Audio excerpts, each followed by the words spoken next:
Assalamualaikum warahmatullahi wabarakatuh. Hai semuanya, perkenalkan nama aku Aisyah Sonia Alamanda, NIM C140120101036 dari kelompok 5 mata kuliah Praktikum Fisiologi Reproduksi Organisme Akuatik paralel 1 angkatan 57.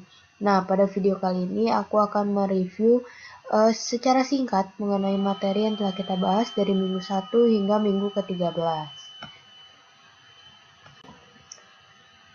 Nah, berikut merupakan tugas akhir dari fisiologi reproduksi organisme akuatik.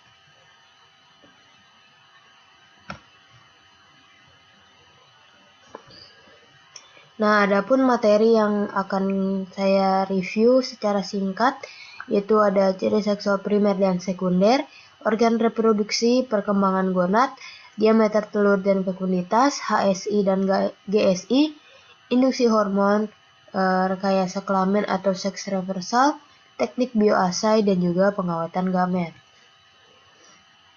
Nah, materi yang pertama yaitu ciri seksual primer dan juga sekunder.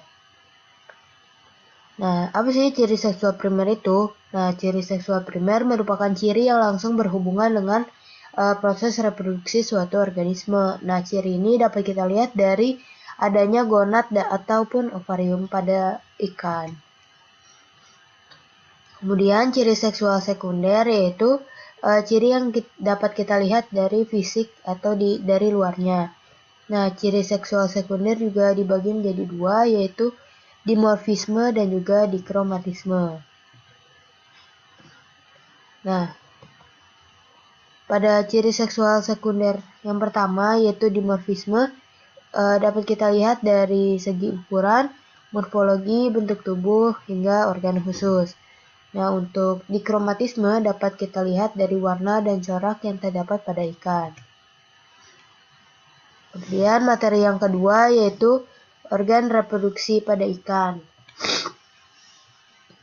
Nah, organ reproduksi pada ikan mas jantan dan betina itu dapat kita bedakan ya. Pada ikan jantan, lubang urogenitalnya itu lebih pucat dibandingkan dengan ikan mas betina. Sedangkan pada ikan mas betina, lubang urogenitalnya itu berwarna merah dan terletak di bagian depan. Nah, lalu ada materi perkembangan gonad pada ikan mas. Nah, apa sih gonad itu? Gonad merupakan bagian dari organ tubuh yang memiliki peran penting dalam proses perkembangbiakan, menurut Widasari et al. 2013. Nah, tingkat kematangan gonad itu menjadi salah satu parameter dalam menentukan ikan sudah matang atau belum. Nah, tingkat kematangan gonad atau TKG ini menjadi salah satu parameter dasar yang cukup penting pada suatu populasi ikan, menurut Setiawati dan Meilanawati 2020. Nah, pemijahan pada ikan mas dapat dilakukan secara buatan sehingga menghasilkan telur-telur dan juga bibit-bibit ikan mas yang lebih banyak dibandingkan pemijahan secara alami, menurut Idrus 2016. Dan pemijahan pada ikan mas sendiri terjadi dari bulan Februari hingga April. Nah, selanjutnya ada TKG pada ikan mas jantan. Ada 5 TKG. Pada TKG pertama, itu testis masih berbentuk seperti benang dan juga terletak pada rongga tubuh.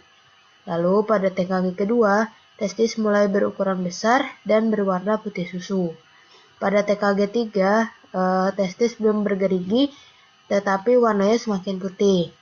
Dan pada TKG 4, testis semakin jelas dan juga warnanya sudah putih. Dan pada TKG 5, itu bagian belakang dari testis mulai mengempis, menurut MUIS 2021. Kemudian TKG pada ikan mas betina sama, ada 5 tahap, yaitu yang pertama pada TKG 1 ovarium masih seperti benang, berwarna jernih dan juga permukaannya licin. Lalu pada TKG 2 ovariumnya berukuran lebih besar, kemudian warnanya gelap kuningan dan juga telur belum terlihat secara jelas. Lalu pada TKG 3 ovarium berwarna kuning, telur sudah terlihat butirannya dan juga ovarium sudah bertambah besar. Lalu pada TKG 4, telur sudah dapat terlihat dan juga dapat dipisahkan. Dan pada tahap yang terakhir yaitu ovarium sudah mulai berkedut dan juga dinding sudah semakin tebal. Lalu selanjutnya ada diameter telur dan juga fekunditas pada ikan. Nah, sebelum itu apa itu diameter telur? Nah, diameter telur merupakan garis tengah atau ukuran panjang dari telur ikan yang akan kita ukur menggunakan mikrometer. Nah, selanjutnya itu ada fekunditas. Nah, fekunditas sendiri dapat diartikan dengan jumlah total telur yang didapat dan dihasilkan oleh suatu individu dalam jangka waktu 1 kali pemijahan, menurut Ningram et al. 2015. Nah, materi selanjutnya yaitu ada HSI dan juga GSI. Nah, apa sih GSI itu? Gonadosomatic Index atau GSI merupakan kuantitatif yang menunjukkan kondisi seksual dari ikan, menurut Febrian et al. 2020. Nah, GSI juga dapat digunakan sebagai salah satu parameter dalam mengukur pemijahan ikan. Sedangkan HSI atau Hepatosomatic Index merupakan nilai presentase perbandingan antara bobot total ikan terhadap bobot hati organ yang akan mempengaruhi terjadinya proses vitalogenesis, menurut Hutagulung et al. 2015. Nah, berikut merupakan hasil perhitungan GSI dan HSI yang telah kami lakukan pada praktikum FISREP kemarin. Dapat dilihat seperti gambar berikut cara menghitung GSI dan HSI. Kemudian ada ciri seksual primer dan sekunder ikan mas betina yang sebelum dibedah dan juga setelah dibedah. Nah, materi selanjutnya ada induksi hormon. Nah, hormon sendiri merupakan salah satu senyawa organik yang dihasilkan oleh suatu bagian dari dalam tubuh dalam tingkat konsentrasi yang kecil dan nantinya akan dibawa ke bagian lain dan mempengaruhi sel ataupun organ yang menjadi target sebagai bentuk respon fisiologis. Nah, kemudian ada hipofisa. Nah, kelenjar hipofisa merupakan kelenjar dari sistem endokrin yang letaknya berada di bawah dasar otak dan juga terlindung dalam sebuah tulang di bawah hipotalamus yang dapat kita sebut dengan sela tursisa, menurut Bidura dan Swasta 2012. Kemudian dalam induksi hormon kita juga melakukan teknik hipofisasi. Nah, menurut Andriani et al. 2021, teknik hipofisasi merupakan suatu metode untuk mengembangbiakan ikan secara buatan dengan cara menyuntikkan suspensi pada kelenjar hipofisa. Penyuntikan ini diharapkan dapat membuat ikan yang akan dikembangbiakan menjadi lebih bagus lagi ke depannya. Nah, selanjutnya ada rekayasa kelamin atau seks reversal. Nah, seks reversal sendiri merupakan upaya memperbanyak ikan monoseks dengan cara menggunakan hormon steroid dan dapat dilakukan dengan cara perendaman, penyuntikan, ataupun secara oral dengan cara pemberian pakan pada ikan, menurut Emilda 2012. Nah, adapun hormon yang kita gunakan pada seks reversal. Yang pertama itu hormon yang kita gunakan ketika ingin mengubah ikan betina menjadi jantan, yaitu ada testosteron, 17 alpha metil testosteron, dan juga androstendion. Lalu, hormon yang digunakan dalam mengubah jantan menjadi betina, yaitu ada estradiol, 17 alpha metil testosteron, estetron, estriol, dan juga etenyl estradiol. Nah, kemudian ada metode pemberian pakan. Berikut merupakan prosedur yang kami lakukan kemarin pada saat melakukan praktikum mengenai seks reversal. Mungkin bisa dibaca. Dan ini prosedur dalam metode perendaman.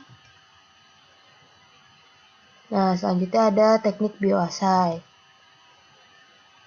Nah, bioassay merupakan salah satu metode pengujian toksisitas yang dapat dikatakan relatif cepat dalam pekerjaannya, tidak mahal dan juga tidak perlu hewan percobaan. Nah, tujuannya untuk melakukan pengecekan terhadap aktivitas biologis seperti hormon pada ikan dan juga apakah hormon tersebut berdampak berbahaya atau tidak. Lalu yang terakhir ada pengawetan gamet. Nah, dalam pengawetan gamet itu ada preservasi. Nah, preservasi merupakan suatu kegiatan untuk memperlambat dan menjaga perubahan ataupun kerusakan suatu materi yang dapat disebabkan oleh faktor lingkungannya. Nah, dalam pengawetan gamet kita menggunakan larutan extender, yaitu larutan pengencer sel spermatozoa yang mengandung ion-ion garam. Contohnya seperti air kelapa, larutan isotonik, madu, dan juga sari kurma. Nah, ketentuan dari larutan extender sendiri itu tidak beracun, termasuk larutan isotonik, dapat mempertahankan daya fertilisasi spermatozoa, memperpanjang jangka waktu spermatozoa, dan juga sumber nutrisi. Nah, sekian merupakan review singkat mengenai materi dari pertemuan 1 hingga ke 13. Kurang lebihnya mohon maaf. Wassalamualaikum warahmatullahi wabarakatuh.